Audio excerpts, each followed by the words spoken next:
Oi Brasil, bem-vindos a mais um vídeo e sim, continuamos a nossa viagem pelo Japão e esse sino que vocês acabaram de ouvir é o sino que fica aqui na Praça Memorial da Paz em Hiroshima.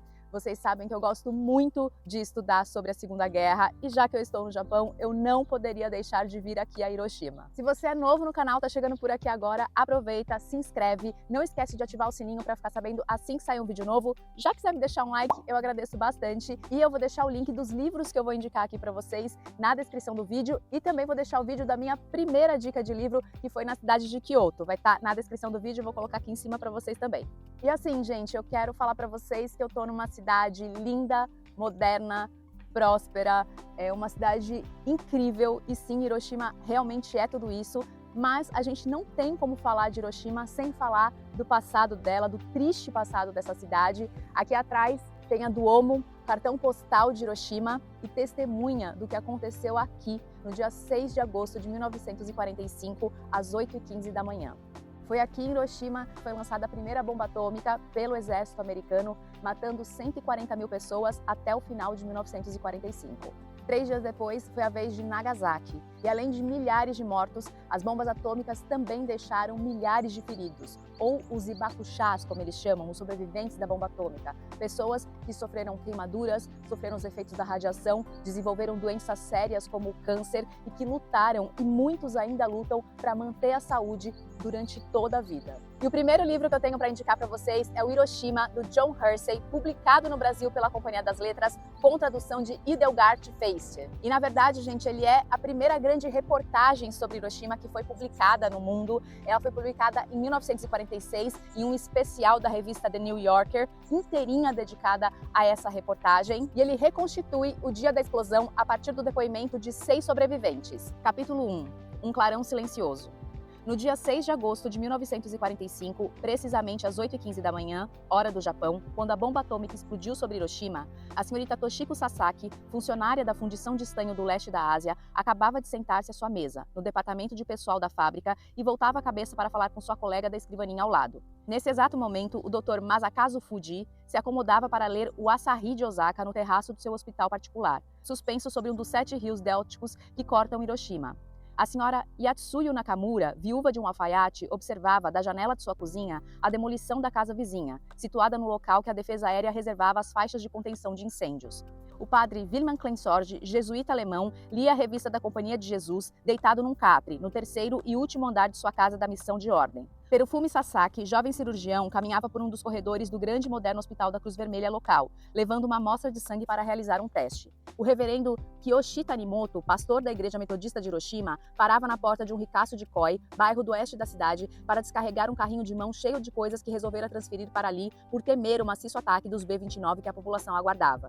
Uma centena de milhares de pessoas foram mortas pela bomba atômica e essas 6 são algumas das que sobreviveram. Cada uma delas atribuiu sua sobrevivência ao acaso ou a um ato da própria vontade. Um passo dado a tempo, uma decisão de entrar em casa, o fato de tomar um bonde e não outro. Agora, cada uma delas sabe que no ato de sobreviver, viveu uma dúzia de vidas e viu mais mortes do que jamais teria imaginado ver. Na época, não sabiam nada disso. Gente, tivemos que fazer uma pequena pausa porque começou a chover em Hiroshima. Peguei minha guarda-chuva, a visão da Domo ficou um pouquinho prejudicada, mas vocês já viram lá no começo, né? E bom, o que é genial, na verdade, da reportagem do John Hersey, e por isso que ela se torna tão completa, é porque 40 anos depois, ou seja, em 1985, ele retorna a Hiroshima para conversar novamente com esses 6 sobreviventes e entender como se passou a vida deles. Gente, esse livro é realmente muito bom, eu li antes de vir para cá.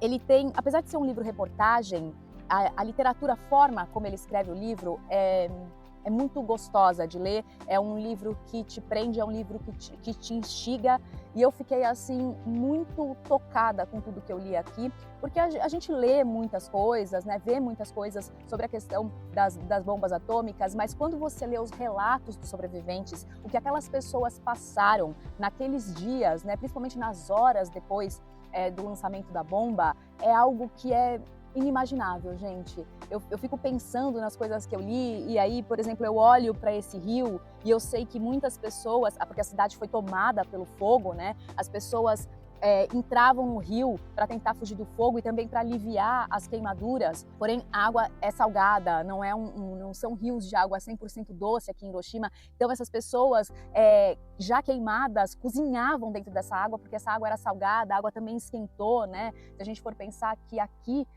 não é o hipocentro da bomba, o hipocentro da bomba é um pouco mais para trás, eu vou levar vocês lá comigo, mas a temperatura aqui neste local chegou a 4.000 graus Celsius. Então assim, as águas também esquentaram e essas pessoas se refugiavam, né, tentando se salvar, tentando não morrer de sede, né, que as pessoas pediam água. É por isso que em vários monumentos que você vê por aqui tem água, né, em homenagem a essas pessoas, em respeito a essas pessoas que morreram pedindo água. É uma coisa tão básica na nossa vida, né? Então realmente quando você olha tudo isso e sabendo todos os depoimentos que você lê aqui, da gente pensar assim do que um ser humano é capaz, né, gente? Então é um livro que eu recomendo muito e eu vou levar vocês para fazer os pontos turísticos, principalmente aqui dessa praça, mas eu também vou levar vocês para alguns lugares que eles falam aqui no livro. E um outro livro que eu tenho para recomendar para vocês sobre Hiroshima, na verdade, uma série de livros, uma série de mangás, é o Gen Pés Descalços, do Keiji Nakawasa.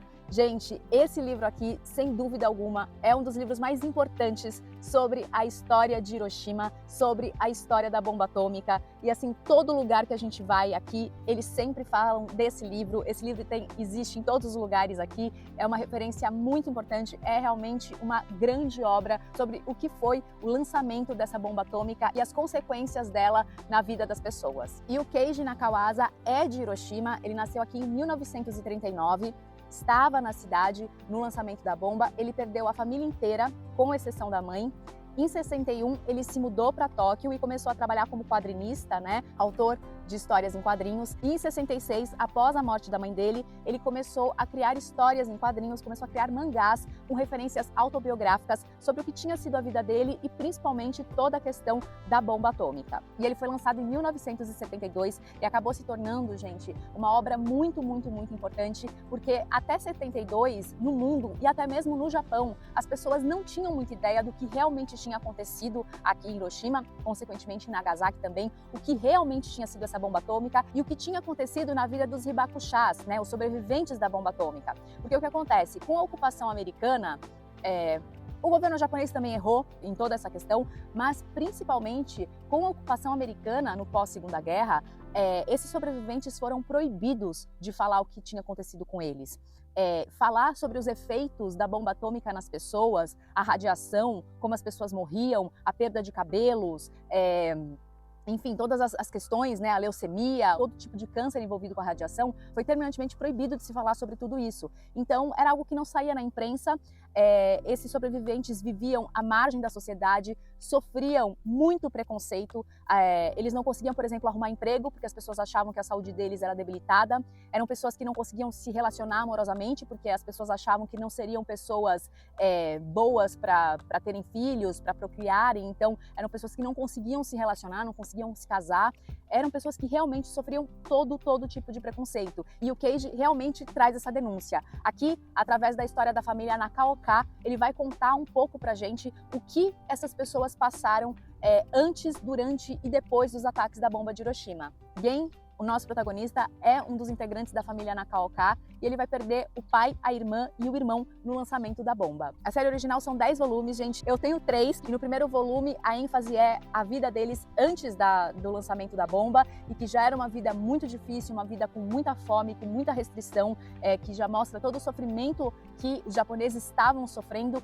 e principalmente as mentiras do próprio governo japonês, né? Que incentivava os jovens a irem para o exército, que incentivava as pessoas a fazerem o possível pelo Japão e que mentia para as pessoas dizendo que o Japão estava ganhando a guerra, quando já era mais do que claro que o Japão iria perder essa guerra. Ele denuncia também essas fake news, né, da época, essas falsas informações que chegavam nas pessoas propositalmente do próprio governo japonês. Já no volume 2, ele aborda efetivamente o lançamento da bomba aqui em Hiroshima e, gente, é uma coisa assim, é impressionante, né? A gente às vezes não consegue entender a importância de um mangá, ou então as pessoas acham numa visão preconceituosa que é algo muito infantil, e não é, gente. É uma das obras mais tocantes assim que eu li muito humana, completamente sensível, e a forma como Kenji escreveu isso, as figuras, as imagens, são realmente muito, muito impressionantes.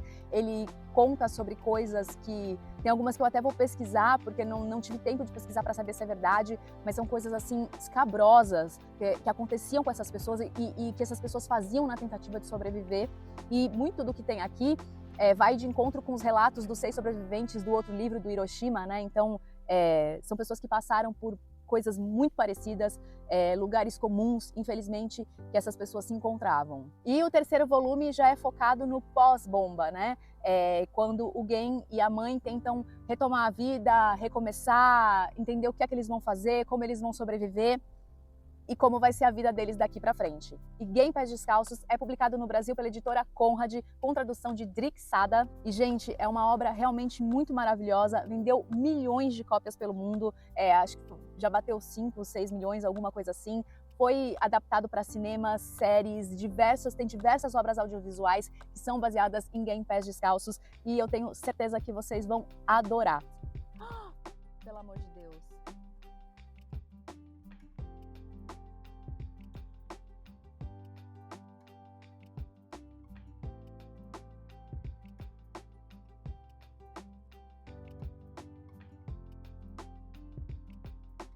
E antes de eu dar um passeio com vocês por Hiroshima, eu preciso contar uma coisa inusitada que aconteceu comigo aqui no dia de ontem. Tem uma livraria aqui em Hiroshima que todo dia 6 promove um encontro com sobreviventes da bomba atômica.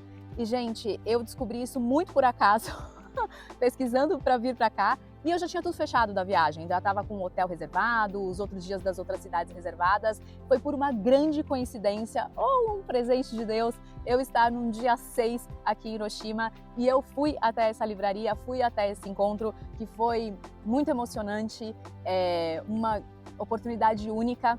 Eu bati um papo, conversei um pouquinho com o So Hori. Tem vários vídeos dele na internet, se vocês procurarem pelo nome dele, vocês vão achar. Tem vídeo dele no YouTube, tem fotos, tem reportagens. Ele é um sobrevivente muito importante na história de Hiroshima, que luta muito sobre a questão das armas nucleares. Eu não sabia quem eu iria encontrar, então depois que eu fui procurar na internet quem era ele, e eu vi a importância do trabalho dele, né? E foi um encontro muito, muito especial. Foi uma oportunidade única na minha vida.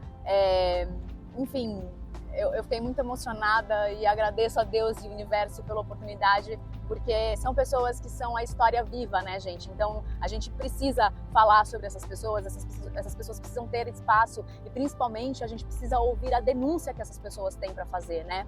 E uma das coisas que mais me marcou, que ele falou de diversas coisas, ele tinha 5 anos, na época do lançamento da bomba. O pai dele morreu 6 dias depois, em consequência, né, de tudo que aconteceu ali daquele primeiro impacto. A mãe dele morreu em 85, se eu não me engano, também, 40 e poucos anos depois, de câncer de mama. Ele teve câncer e o câncer dele vai e volta em vários momentos. A irmã teve câncer, o irmão teve câncer, então foi uma família toda afetada por aquela radiação de 1945. E ele falou coisas muito importantes, né? Que ele estava na casa dele e apareceu uma moça que ela não tinha o escalpo dela tinha sumido, tinha derretido, né? Enfim, uma vida que foi alterada, uma vida que foi prejudicada de uma forma ou de outra por decisões de poderosos, né? E por falar nisso, né, visitando o Museu de Hiroshima e andando por aqui, a gente não tem como não pensar sobre isso que aconteceu aqui, sobre a responsabilidade dos Estados Unidos nisso que aconteceu aqui, e pelo fato dos Estados Unidos nunca terem se desculpado, né, gente? Eu acho isso um grande absurdo. Sempre vou achar, não tenho o menor problema em falar disso, que é o que eu falo, que não com orgulho, eu estive nos lugares mais marcados pela barbaridade humana, que foi Auschwitz, Hiroshima e Nagasaki. E aí eu falo que a diferença entre Auschwitz chegou a morrer 1 milhão de pessoas só em Auschwitz, mas a diferença de Auschwitz e de Hiroshima e Nagasaki é que a Alemanha reconheceu o erro dela, a Polônia reconheceu o erro dela, não que isso vá trazer a vida dessas pessoas de volta, não que isso vá os coloque num lugar superior, mas quando você vê as nações assumindo erros, e vamos falar de erros do passado, né? Essas pessoas que estão hoje no comando desses países, elas não têm nada a ver com o que aconteceu lá em 1945, com o que aconteceu na época da guerra, mas é importante essas pessoas, quando elas tomam para si a responsabilidade, elas assumem o erro do que aconteceu, porque quando você, a partir do momento que você assume um erro, você é cobrado para que aquilo não se repita. Então eu acho um absurdo os Estados Unidos jamais terem pedido perdão pelo que eles fizeram em Hiroshima e Nagasaki e ainda justificarem, falando que iria morrer, se eles não fizessem isso, a guerra iria continuar, ia morrer muito mais gente, né? Isso é um absurdo. E o que o Sohori falou pra gente ontem, uma coisa que me tocou muito, foi que ele disse que ele já esteve nos Estados Unidos algumas vezes e que numa dessas vezes ele estava num museu onde estão expostos diversos aviões e um dos aviões que estava exposto era o Enola Gay, que foi exatamente o avião que lançou a bomba sobre Hiroshima. E ele disse que o avião estava lá e não tinha uma placa, sequer uma informação da grande missão que aquele avião teve. Então, é sobre isso, né? Eu acho que qual é a responsabilidade, por que as pessoas não cobram essa responsabilidade, por que as pessoas não cobram essa desculpa, esse perdão, esse reconhecimento de um ato tão desumano. Enfim, foi uma oportunidade muito única, eu fiquei muito feliz e, bom, bora passear por Hiroshima comigo? E essa aqui, gente, que vocês viram no começo do vídeo, é a Torre do Relógio da Paz e ele toca todos os dias às 8h15 da manhã, que foi o horário que a bomba foi lançada sobre Hiroshima.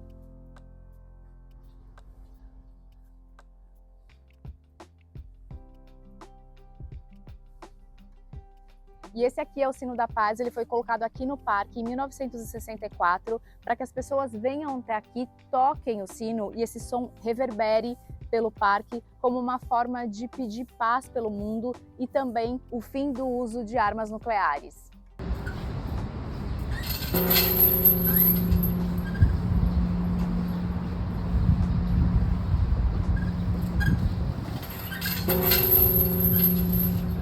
E esse aqui, gente, é o Monte da Paz. Na verdade, no subsolo dele tem um lugar onde estão depositadas cinzas de várias vítimas da bomba atômica e, de repente, pessoas que têm parentes que foram vítimas da bomba atômica, né? Ou mesmo sobreviventes que estão morrendo recentemente, se quiserem, podem colocar as cinzas dessas pessoas também no subsolo desse monte. E eu não sei se todo mundo viu, eu já dei essa explicação principalmente no meu Instagram, mas é muito normal que nos memoriais, enfim, em todos os lugares que tem em homenagem às vítimas das bombas atômicas, que as pessoas deixem água, porque já que muitas delas morreram clamando, pedindo por água, né?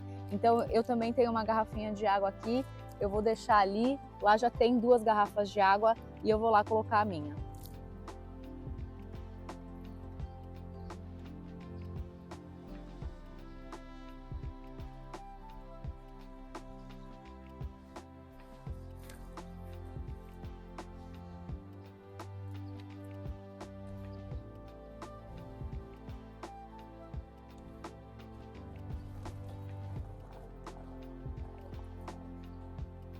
Gente, esse aqui é um monumento em homenagem a todas as crianças vítimas da bomba atômica de Hiroshima.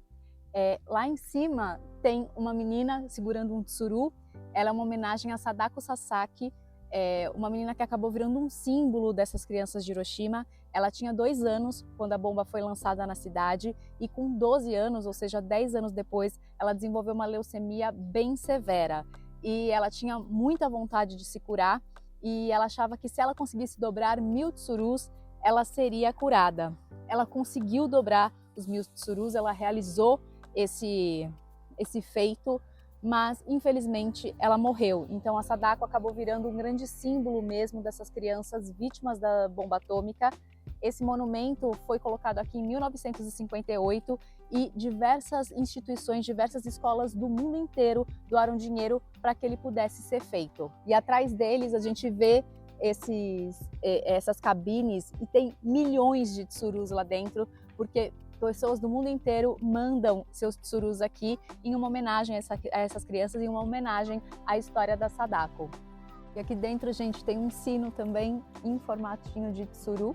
Olha que bonitinho. O original era de ouro, esse é de 2003. E aqui tem uma inscrição que quer dizer mais ou menos: esse é nosso choro, essa é nossa oração pela paz no mundo.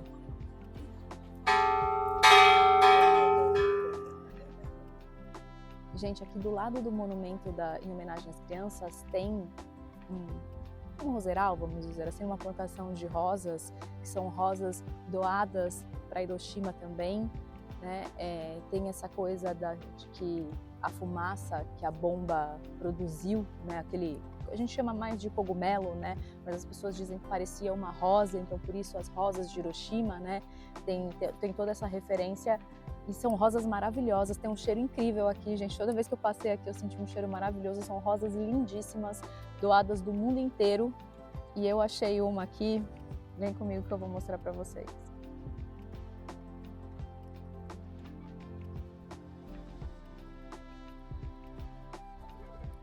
Olha de onde veio essa rosa. Sempre, né? Sempre tem que ter alguma coisa de Johnny Franco, gente, senão não são meus vídeos.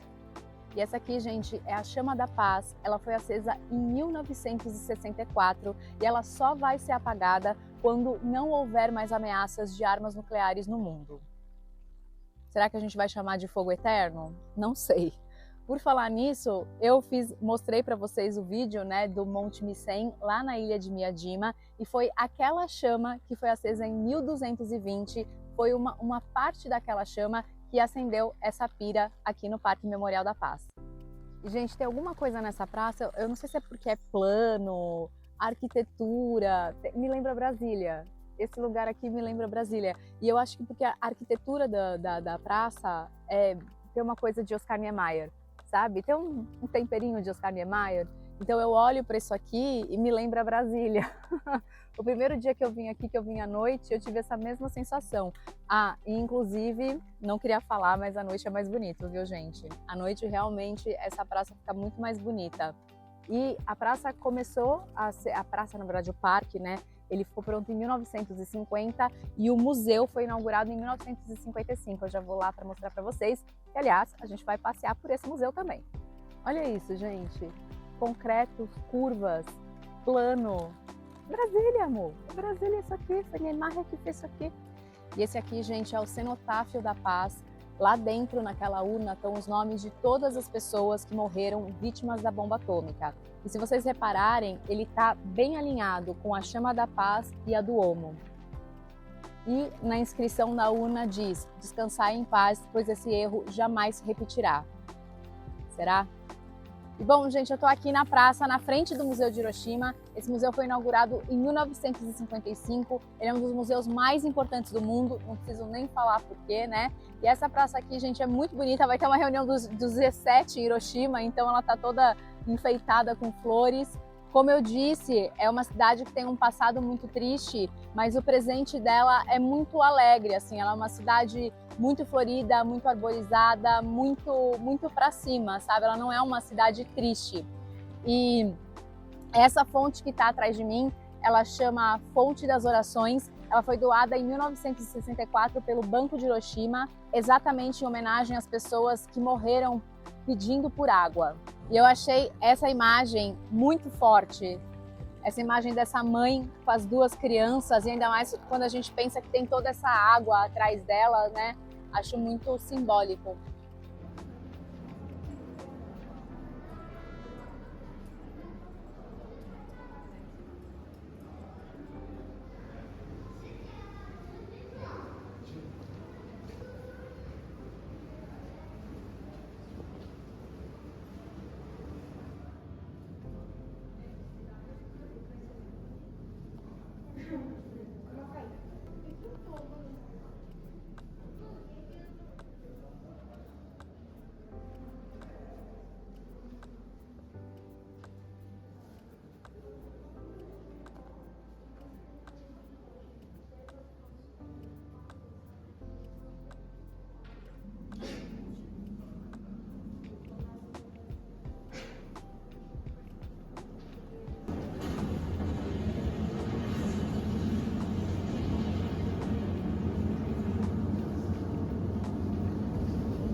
E esse aqui, gente, é o Memorial da Paz. Lá dentro você tem uma sala bem bonita, vou mostrar para vocês, onde tem 140 mil azulejos reproduzindo uma foto de Hiroshima e em homenagem a 140 mil pessoas que faleceram até o final de 45 em consequência da queda da bomba. E lá dentro também você tem registros de todas as vítimas, com fotos, nomes, datas, depoimentos. É um lugar muito interessante de pesquisa para quem quer saber mais sobre a vida dessas pessoas. É um lugar muito interessante. A entrada dele é gratuita e aqui por fora você tem um relógio marcando 8h15 da manhã.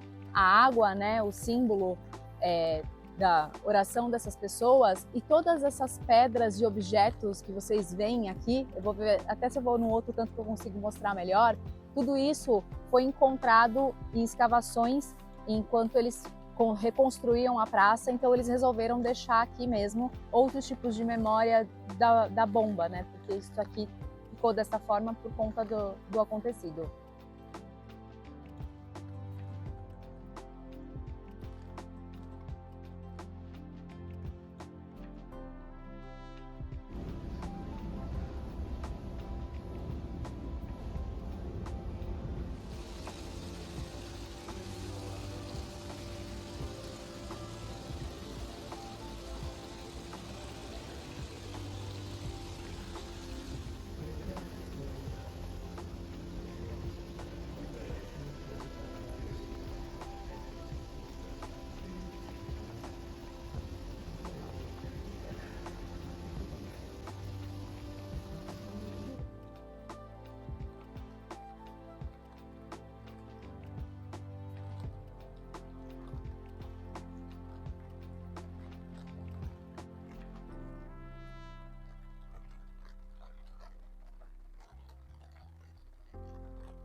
Bom, gente, eu tô aqui na frente da Genbaku Dome, o símbolo maior de Hiroshima. Esse prédio, ele foi construído em 1915 por um arquiteto tcheco e ele era um prédio da Junta Comercial Municipal da cidade de Hiroshima. Era um lugar de eventos, de exposições, e ele era um prédio realmente muito bonito. Vou colocar umas fotos aí para vocês. Ele tinha uma cúpula verde muito bonita. Ele era um prédio, assim, um orgulho da cidade de Hiroshima mesmo. As pessoas gostavam muito desse prédio, achavam ele muito bonito, por ele ficar à beira do rio e tudo mais. E hoje ele é o grande símbolo da cidade, o grande símbolo do que aconteceu aqui em Hiroshima. E aqui não é, apesar de ser, acho que o lugar mais importante, né? Ele não é o Ground Zero. A bomba não estourou aqui. Se vocês perceberem, tem uma ponte ali. Aquela ponte, a construção original dela era uma junção de duas pontes, formava como se fosse um X. Aquele seria o alvo principal. Porém, quando eles lançaram a bomba acabou estourando um pouquinho mais para dentro. Então, na verdade, depois eu vou lá no Ground Zero mostrar para vocês. Ela estourou a alguns metros daqui. E o que acontece? Pela Duomo estar muito próximo do Ground Zero, a força veio de cima, não veio de lado. Foi por isso que a cúpula não desmoronou, que o centro do prédio não desmoronou. Então, essa energia, né, quando ela entrou, ela desceu pelo prédio. Ela não bateu de lado no prédio, porque aqui são 160 metros do epicentro. Então foi por isso que o prédio continuou, uma boa parte, né, pelo menos a cúpula, continuou em pé. Durante muitos anos, a permanência ou não dessas ruínas dividiu muitas opiniões em Hiroshima e em todo o Japão, porque tinham pessoas que achavam que era extremamente desrespeitoso, que lembrava a dor, a morte de outras pessoas, enquanto para outra parte eles achavam que seria uma forma de preservar a memória para que isso não fosse esquecido e ficasse assim, né, muito evidente o que foi que aconteceu nessa cidade. Bom, eu não sou japonesa, eu não sou de Hiroshima, eu não tenho nenhuma relação com o que aconteceu aqui, mas eu sou da opinião do segundo time. Eu acho que quando acontecem atrocidades desse jeito, a melhor forma de você contar essa história é preservando os monumentos, preservando materialmente aquilo que dá, porque é uma forma de você eternizar, por mais doloroso que seja, mas contribuir para o não apagamento das histórias que acontecem de tempos em tempos, que a gente já sabe como é que a humanidade funciona. E aí, mais ou menos na década de 60, eles chegaram então a uma conclusão de que sim, que a Duomo seria preservada, as ruínas seriam preservadas. Isso agora é praticamente uma lei aqui da cidade de Hiroshima, então a preservação dela está como eterna, então vai estar sempre esse monumento aqui.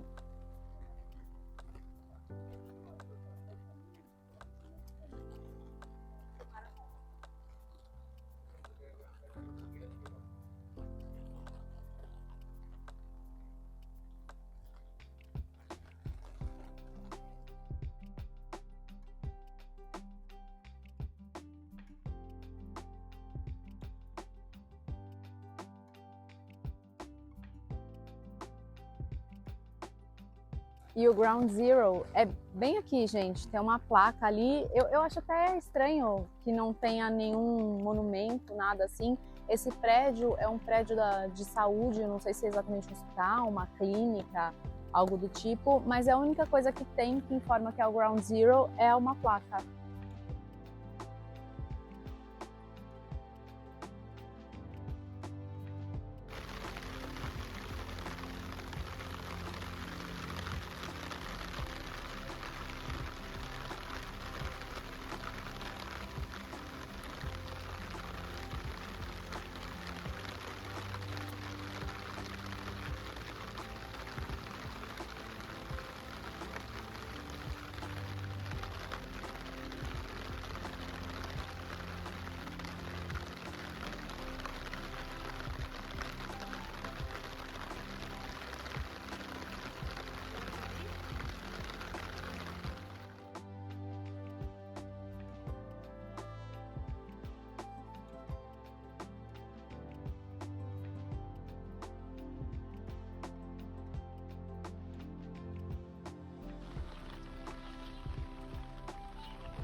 Bom, Brasil, é isso! Eu espero que vocês tenham gostado de passear por Hiroshima comigo, conhecer um pouco mais sobre a história dessa cidade. E, gente, venham a Hiroshima. Às vezes as pessoas ficam um pouco receosas, acham que vai ser uma cidade muito triste. Sim, ela tem um passado muito triste que merece e deve ser conhecido. A gente precisa saber das atrocidades da história para que não se repita e para que a gente saiba escolher governantes que não tenham discursos que caminhem com essas atrocidades. A gente precisa saber sobre isso. Hiroshima é uma cidade lindíssima, gente, super moderna, uma cidade agitada, uma cidade jovem. Sabe aquela cidade que pulsa? Hiroshima é assim, é uma cidade muito alegre, ela não tem um clima de tristeza. E venham a Hiroshima, realmente vale muito a pena. E se você quiser me deixar um like, eu agradeço muito, isso me ajuda com que outras pessoas conheçam o meu trabalho. Se vocês quiserem saber sobre os livros que eu deixei aqui, os livros que eu citei, na descrição do vídeo tem meu link da Amazon. Se vocês comprarem com o meu link da Amazon, vocês também me ajudam bastante. E eu vou deixar nos links também todos os outros vídeos da viagem do Japão. É isso, Brasil. Obrigada, um beijo e até o próximo livro.